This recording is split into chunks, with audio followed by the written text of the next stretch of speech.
শীতের সকাল বা সন্ধ্যায় যদি হয় মজার মজার পিঠা, তাহলে কেমন হয় বলেন তো। আসসালামু আলাইকুম সবাইকে, নুসরাত মিনি কিচেনে আজকে আমি আপনাদেরকে তৈরি করে দেখাবো আমার খুবই পছন্দের একটা মজাদার পিঠার রেসিপি, জামাইকুলি পিঠা বা হাতে কাটা সেমাই পুলি পিঠা। আমি আজকের পিঠাটা একদমই সহজভাবে করে দেখানোর চেষ্টা করব। আশা করি আমার আজকের রেসিপি আপনাদের ভালো লাগবে আর সহজও লাগবে। যদি ভালো লেগে থাকে আমার চ্যানেল একটি লাইক দিয়ে সাবস্ক্রাইব করে পাশে থাকার অনুরোধ রইল। আর যারা ফেসবুক পেজ থেকে দেখছেন একটি লাইক দিয়ে অবশ্যই ফলো করে রাখবেন। তাহলে মূল রেসিপিটি দেখে নেওয়া যাক। প্রথমে চুলায় একটি প্যান দিয়ে দিচ্ছি 1 কাপ নর্মাল তাপমাত্রার পানি। বিসমিল্লাহ। দিয়ে দিচ্ছি স্বাদমতো লবণ। পানিটা খুব ভালোভাবে ফুটিয়ে তারপরে দিয়ে দিচ্ছি 2 কাপ ভিজা চালের গুঁড়া। চালের গুঁড়াটা দিয়ে আমি খুব ভালোভাবে নেড়ে চেড়ে মিশিয়ে জাল করে নিব। আর চুলার জালটা আমি মাঝারিতে রেখেছি। যেহেতু ভিজা চালের গুঁড়া, তো খুব একটা সময় লাগবে না। ভালোভাবে নেড়ে চেড়ে আমি একটা ডো তৈরি করে নিব। এখন আমি ঢাকনা দিয়ে ঢেকে 5 মিনিটের জন্য রেখে দিব আর চুলার জালটা এবার অফ করে দিব। 5 মিনিট পরে আমি ঢাকনাটা তুলে নিচ্ছি, এতে করে ডোটা একটু সফট হবে। এখন এই চালের গুঁড়ার খামিরটাকে আমি একটা পিঁড়ায় নিয়ে খুব ভালোভাবে হাত দিয়ে মথে নিব। আর একটু সময় নিয়ে ভালোভাবে মথে নিতে হবে, না হলে পিঠাগুলি ভালো হবে না, বানানোর সময় ফেটে যাবে। আর এটা গরম অবস্থায় করতে হবে, ঠান্ডা হয়ে গেলে করা যাবে না। তো আমি খুব ভালোভাবে 3 মিনিটের মতো একটু মথে নিয়েছি।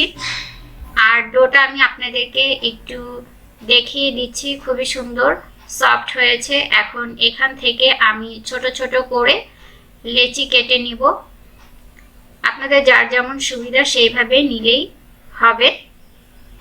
আমার সবগুলি লেচি কাটা হয়ে গিয়েছে, দেখতেই পাচ্ছেন। একটা একটু ছোট করেছি আর একটা একটু ডো বড় করেছি, কারণ আমি এখানে 2 রকমের পিঠা বানাবো, একটা পুলি পিঠা আর একটা হাতে কাটা সেমাই পিঠা। এখন এগুলিকে আমি ঢেকে রাখবো।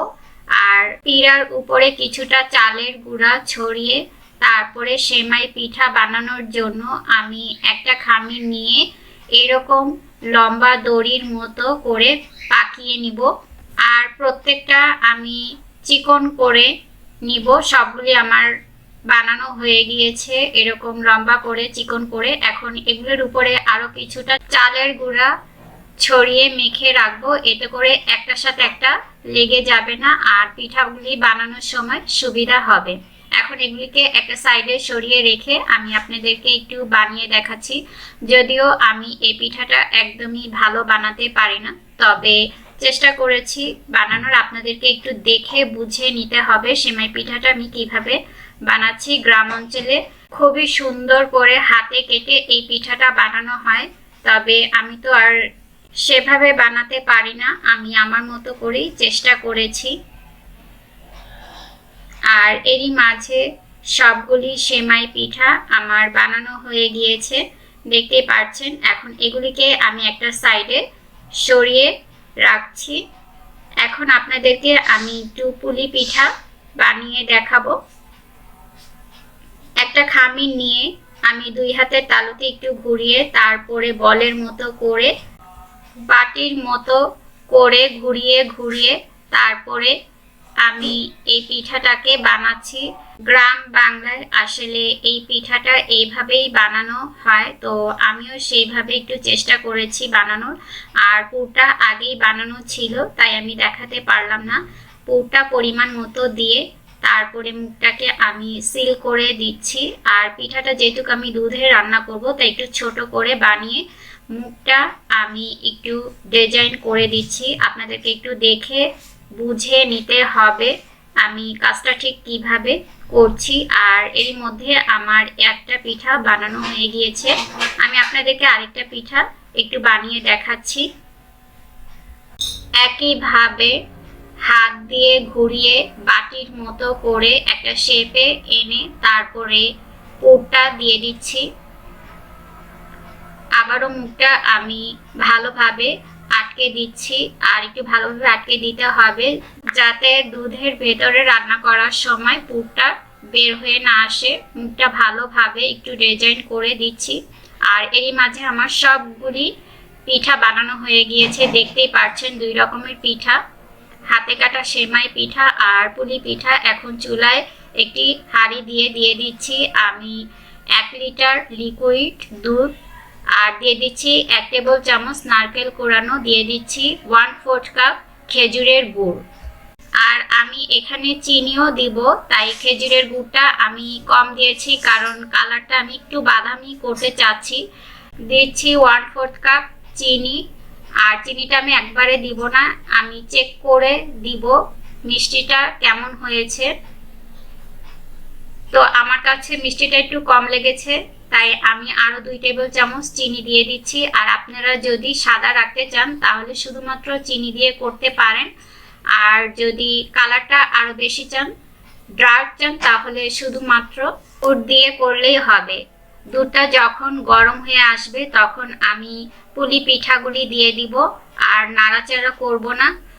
এমনিতেই যখন উপরে ভেসে উঠবে তখন আমি আলতো হাতে পিঠাগুলিকে একটু নেড়ে চেড়ে উল্টে দিব, আর 5 মিনিট এভাবে রান্না করে নিব। চুলার জালটা আমি মাঝারিতে রেখেছি।